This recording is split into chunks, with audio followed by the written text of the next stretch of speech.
அனைவருக்கும் எனது channel learn to eliminate சார்பாக வணக்கம். நம்ம இந்த தொடரில் டைனமிக் 365 சிஆர்எம் பற்றி பார்க்க போகிறோம்.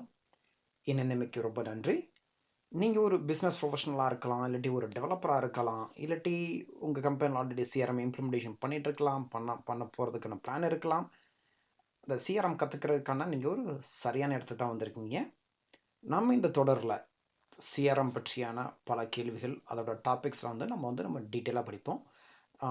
பல வீடியோக்கள் நான் கஸ்டமர் ரிலேஷன்ஷிப் மேனேஜ்மெண்ட் இல்லது சில சமயத்தில் கஸ்டமர் என்கேஜ்மெண்ட், அதாவது சிஇ அப்படின்னு சொல்லுவாங்க. இந்த சிஆர்எம் பிளாட்ஃபார்ம் என்ன அப்படின்னா உங்களோட கஸ்டமரை மேனேஜ் பண்ணுறதுக்கான ஒரு பிளாட்ஃபார்ம் தான். உங்களோட கஸ்டமரோட டேட்டாவை வச்சுக்கலாம், ஓகே, ப்ளஸ் அதோட உங்கள் கஸ்டமரோட இன்ட்ராக்ஷன்ஸ் எல்லாம் வச்சுக்கலாம். வேறு ஏதாவது ஒரு மீட்டிங்க்கு ஒரு ரிமைண்டர் போடணும், அதை வச்சுக்கலாம். இல்லை வேறு ஏதாவது ஒரு டாஸ்க்கு, ஓகே, அது உங்கள்கிட்ட இருக்குது அப்படின்னா அதில் இதை வச்சுக்கலாம். அது மட்டும் இல்லாமல் அந்த ஒரு டேட்டாவை எல்லாத்தையும் அனலைஸ் பண்ண முடியும். ஸோ எண்ட் ஆஃப் த டே பார்த்தீங்கன்னா ஒரு டிஜிட்டல் அசெட் மாதிரின்னு வச்சுங்களேன். உங்களோட எல்லாரோட கஸ்டமர் இன்ஃபர்மேஷனையும் ஒரு இடத்துல நீங்கள் பார்க்கறதுக்கான ஒரு சிஸ்டம் தான் இந்த சிஆர்எம் பிளாட்ஃபார்ம். ஸோ இந்த சிஆர்எம் பிளாட்ஃபார்ம் வழியாக உங்கள் கஸ்டமரை எஃபெக்டிவாக நீங்கள் மேனேஜ் பண்ணுறது தான் இந்த ஒரு டூல். அது சரி, நம்ம இப்போ டைனமிக் 365னா என்னன்னு பார்ப்போம். டைனமிக் 365னா மைக்ரோசாஃப்டோட ஒரு பிளாட்ஃபார்ம். அது சிஆர்எம்மும் இஆர்பியும் சேர்ந்த ஒரு டூல் செட்டுன்னு கூட வச்சுங்களேன். ஓகே, நிறைய ப்ராடக்ட்ஸ் அது பில்டின் ஆகிருக்கு. இதில் நீங்கள் இன்னும் கொஞ்சம் டீப்பாக கொஞ்சம் பார்த்தீங்க அப்படின்னா இதில் ரெண்டு இருக்குது. நான் சொன்ன மாதிரி சிஆர்எம் இருக்குது, அந்த இஆர்பி இருக்குது. ஸோ சிஆர்எம்மில் சில மாடியூல்ஸ் இருக்குது, like sales, servicing, marketing, project operation, customer data platform. அதே போல் இஆர்பி சைடு பார்த்தீங்கன்னா, அதாவது ஃபைனான்ஸ் அண்ட் ஆப்ரேஷன் சைடு பார்த்தீங்கன்னா commerce, finance, supply chain, HR model, business central அப்படின்னு சொல்லி நிறையா இருக்குது. இது எல்லாமே பார்த்தீங்கன்னா பவர் பிளாட்ஃபார்ம் அண்டர்லைன் பவர் பிளாட்ஃபார்முக்குள்ளே இருக்குது. அந்த அண்டர்லைன் பார்த்தீங்கன்னா ஒரு டேட்டா வேர்ஸ்ன்ற ஒரு ஃப்ரேம் ஒர்க் இல்லை ஒரு டேட்டா பேஸ்குள்ளே தான் இருக்குது. அது tightly integrated with power apps, power automate, power BI and power pages, அதாவது போர்ட்டல். அது சரி, இப்போ டைனமிக் 365 வச்சிருக்கிறதுனால என்ன பெனிஃபிட் அப்படின்னா நீங்கள் ஒரு கஸ்டமரை ஒரு 360 வியூவால் பார்க்க முடியும். அப்படின்னா என்னன்னா நீங்கள் ஒரு கஸ்டமர் வராங்க, அவங்க ஒரு என்கொயரி பண்ணுறாங்க அப்படின்னா ஆல்ரெடி அவங்க என்னென்ன மாதிரியான இன்ட்ராக்ஷன் ஆல்ரெடி பண்ணியிருக்காங்க, அவங்க எப்போ இந்த கஸ்டமராக வந்தாங்க, ஓகே, அதே மாதிரி எல்லா வகையான நீங்கள் ஒரு இன்ஃபர்மேஷனையும் உங்களால் பார்க்க முடியும். ஸோ நீங்கள் இன்றைக்கி அந்த கஸ்டமரை காண்டாக்ட் பண்ணியிருக்கலாம், கஸ்டமரை காண்டாக்ட் பண்ணி நீங்கள் ஆன்சர் பண்ணியிருக்கலாம். மறுநாள் இன்னும் 2-3 நாள் கழிச்சு திருப்பி அடுத்த கஸ்டமர் வரும்போது அவங்களுக்கு மற்றவங்க என்கொயரி பண்ணும்போது அந்த கஸ்டமரை ஹேண்டில் பண்ணும்போது அவங்களுக்கு எல்லாமே தெரியும். என்னன்னா இது ஹிஸ்ட்ரி, அதாவது இதுக்கு முன்னாடி என்னென்னலாம் நடந்திருக்கு அப்படின்றது கம்ப்ளீட்டாக எல்லாமே தெரியும். ஸோ இப்போ பார்த்தீங்கன்னா கஸ்டமரை மேனேஜ் பண்ணுறதுக்கான ஒரு பிளாட்ஃபார்ம் தான் அது. ஒரு கஸ்டமரோட சேல்ஸாக இருக்கலாம், அந்த கஸ்டமர் சம்மந்தியான மார்க்கெட்டிங்காக இருக்கலாம், இல்லாட்டி கஸ்டமர் சர்வீஸாக இருக்கலாம், இல்லையா உங்களுக்கு ஆன்சர் பண்ணுறதா இருக்கலாம். சரி, இப்போ இந்த ஹோல் பிளாட்ஃபார்ம் இருக்கு இல்லையா, அது மைக்ரோசாஃப்ட் பவர் பிளாட்ஃபார்ம்ல தான் இருக்காது. அதனால் நமக்கு என்ன ஈஸியாக மற்ற பிளாட்ஃபார்மோட இன்டகிரேட் பண்ணலாம், லைக் பவர் பிஐ, பவர் ஆப்ஸ், ஆஃபீஸ் 365 இன்னும் ஈஸியாக நம்ம இன்டகிரேட் பண்ண முடியும். இந்த டைனமிக் 365 சி இல்லது சிஆர்எம்ல கீ ஃபீச்சர்னா பார்த்தீங்கன்னா sales, marketing and service. Okay, இந்த சர்வீஸ்லேயே இன்னும் சில டைப்ஸ்லாம் இருக்குது. நீங்கள் customer service, field service, agent assist, அது மாதிரிலாம் இருக்குது. பட் ஓவராலாக பார்த்தீங்கன்னா சேல்ஸ், மார்க்கெட்டிங் அண்ட் சர்வீஸ். இந்த சேல்ஸ் மாடலில் பார்த்தீங்கன்னா ஓகே, நீங்கள் நான் சொன்ன மாதிரி 360 வியூ நீங்கள் கஸ்டமரை பார்க்க முடியும். கஸ்டமரோட சேல்ஸ் பைப்லைனு, அப்புறம் அந்த அதில் உள்ள ஒரு லீட்ஸு ஆப்பர்ச்சுனிட்டி, நம்ம லீட்ஸ் ஆப்பர்ச்சுனிட்டிலாம் பார்த்தீங்கன்னா பார்ப்போம். அவங்களோட டீட்டெயில்ஸ் எல்லாமே நீங்கள் பார்க்க முடியும். ஓகே, அதில் இது இல்லாமல் இன்னும் கொஞ்சம் இன்ஃபர்மேஷன்லாம் இருக்குது டீம்ஸ்க்கு சம்மந்தப்பட்டது. அதாவது sales forecasting, catalogue management, quotes, order management எல்லாமே இந்த சேல்ஸ் மாடியூலில் இருக்குது. மார்க்கெட்டிங் மாடியூலில் பார்த்தீங்கன்னா மார்க்கெட்டிங் கேம்பெயின் இல்லை ஸ்பெசிஃபிக்காக மார்க்கெட்டிங் கேம்பெயின் ஓட ஃபியூச்சர் இதில் இருக்குது. அது மட்டும் இல்லாமல் email marketing, lead management, event management, அப்புறம் வெப் ஃபார்ம்ஸு, அது மாதிரியான சில ஃபீச்சர்ஸ்லாம் மார்க்கெட்டிங்கில் இருக்குது. இப்போ சர்வீஸ், அதாவது பார்த்திங்கன்னா நான் சொன்ன மாதிரி மல்டிபிள் சர்வீஸ் இருக்குது. Customer service, field service, agent assist, அது மாதிரிலாம் இருக்குது.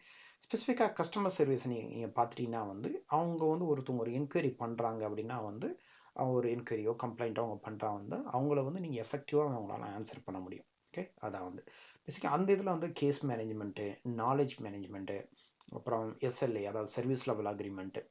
அப்படின்னா என்னன்னா வந்து ஒரு ஒரு கால் வருது, ஒரு ஒரு என்கொயரி வருதுன்னா சில கஸ்டமருக்கு பார்த்தீங்கன்னா நீங்கள் 4 ஹவர்ஸில் ஆன்சர் பண்ணணும்.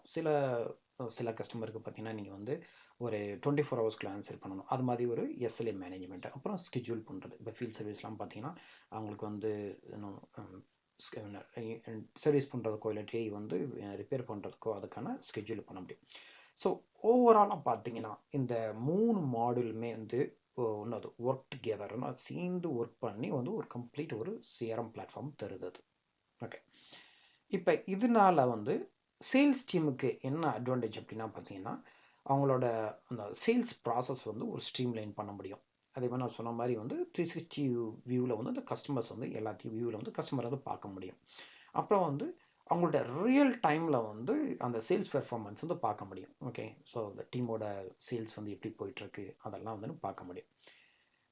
அகெயின் இந்த மார்க்கெட்டிங் மாடலால் டீம்ஸ்க்கு என்ன அட்வான்டேஜ் அப்படின்னா வந்து நம்ம வந்து டார்கெட்டட் கேம்பெயின் பண்ண முடியும். அப்படின்னா வந்து ஸோ இந்த ஏரியாவில் இது மாதிரி கேம்பெயின் மார்க்கெட்டிங் பண்ணால் நல்லாயிருக்கும் அப்படின்னு நீங்கள் பார்த்தீங்கன்னா டிவி பார்த்துட்டு இருக்கும் பார்த்தீங்கன்னா நம்ம ஏரியாவில் உள்ள அட்வர்டைஸ்மெண்ட் வரும். அதான் வந்து டார்கெட்டட் கேம்பெயின் அது. ஓகே, ஸோ நம்ம எல்லாத்தையும் ட்ராக் பண்ணுவாங்க, நம்ம எல்லாம் என்ன வாட்ச் பண்ணுறோம், நம்ம எந்த ஏரியாவில் இருக்கோம், நம்ம என்ன ஜிப் கோடு எப்படி பின் நம்பரில் இருக்கோம், எல்லாத்தையும் வாட்ச் பண்ணி தான் வந்து அந்த டார்கெட்டட் கேம்பெயின் பண்ணுறதுக்கு வந்து அது உதவுது அது. அப்புறம் வந்து அந்த ஹோல் மார்க்கெட்டிங் ப்ராசஸை வந்து ஆட்டோமேட் பண்ண முடியும். அதே போல் வந்து நீங்கள் மார்க்கெட்டிங் பண்ணும்போது பார்த்தீங்கன்னா வந்து கஸ்டமரை வந்து நீ எஃபெக்டிவாக வந்து ரீச் பண்ண முடியும்.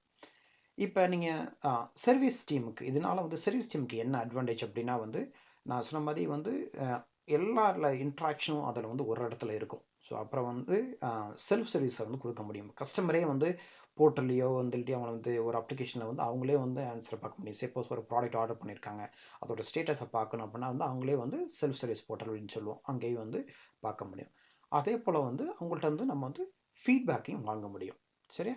ஓகே, அப்புறம் இந்த டைனமிக் 365ல வந்து ஒரு மைக்ரோசாஃப்ட் வந்து க்ளவுட் அப்ளிகேஷன் இல்லையா, அதனால் வந்து ஒரு இன்டகிரேஷன்லாம் பார்த்தீங்கன்னா ஈஸியாக வந்து மற்ற ப்ராடக்டோட இன்டகிரேஷன் பண்ண முடியும். Like power apps, power BI, office 365. Not only வந்து இது வந்து நான் ஸ்பெசிஃபிக்காக நான் சொல்கிறது இது இல்லாமல் நீங்கள் மற்ற அதர் மைக்ரோசாஃப்ட் ப்ராடக்ட்டையும் வந்து நம்மளால் வந்து ஈஸியாக இன்டகிரேட் பண்ண முடியும்.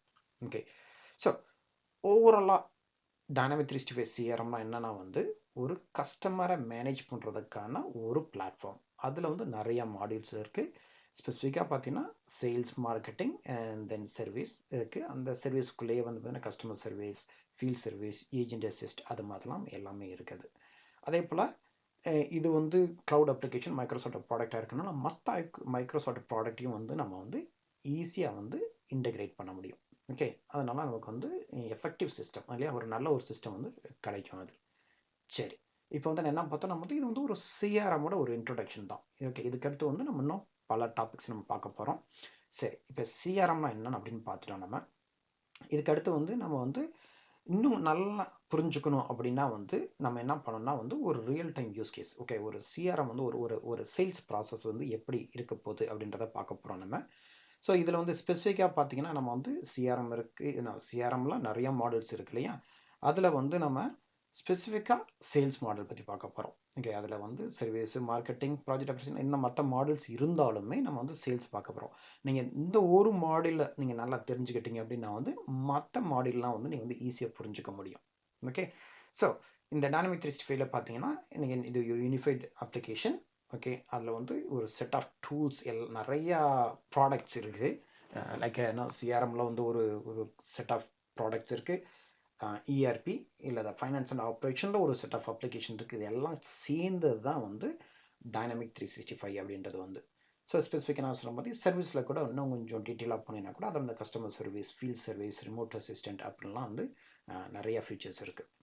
சரி, இப்போ நீ என்ன பார்த்துருக்கேன்னா வந்து டைனமிக் 365னா என்ன அப்படின்றது இந்த ஹோல் சிஆர்எம் பிளாட்ஃபார்மோட ஒரு ஜஸ்ட் இன்ட்ரொடக்ஷன் மட்டும் தான் நம்ம பார்த்துருக்கோம். சரி, இப்போ நம்ம எப்படி கற்றுக்கிட்டே போகும்போது என்ன இருக்க போகுது அப்படின்னா வந்து இன்றைக்கி நம்ம சிஆர்எம்னா என்ன அப்படின்னு பார்த்தோம் இல்லையா, அதுக்கு அடுத்து என்ன பண்ண போகிறோம் வந்து sales process. Okay, sales process வந்து என்ன நான் சொல்லும்போது சேல்ஸ் மாடலை பற்றி பார்க்க போகிறோம் நம்ம. ஸோ சேல்ஸ் ப்ராசஸ் எப்படி இருக்குன்னு பார்ப்போம். அதுக்கடுத்து வந்து சிஸ்டம் செட்டப்னா என்ன அப்படின்னா வந்து ஒரு க்ளவுடில் வந்து ஒரு என்விரான்மெண்ட் இல்லையா, ஒரு ட்ரையல் இன்ஸ்டண்ட்டை செட் பண்ணி எப்படி செட் பண்ணலான்னு சொல்லித்தரேன் நான். ஸோ அது உங்களுக்கு வந்து அடுத்த ஒரு செஷன் போக போக நீங்கள் அதை வந்து அப்படி வந்து செஞ்சு அதை ஆன்லைனில், அதாவது நம்ம இன்ஸ்டண்ட்டில் வந்து என்விரான்மெண்ட்டில் வந்து செஞ்சு பார்க்குறதுக்கு அது ஈஸியாக இருக்கும். சரியா? ஸோ இப்போ பார்த்தீங்கன்னா வந்து இந்த ஃபஸ்ட்டு பார்த்தீங்கன்னா சிஆர்எம்னா என்ன அப்படின்றது வந்து ஒரு ஒரு ஓவராலாக சொல்கிறேன். அதுக்கடுத்து வந்து நான் 3 ஏரியாவை பிரிக்க போகிறேன். End user, functional consultant and technical consultant அப்படின்னு.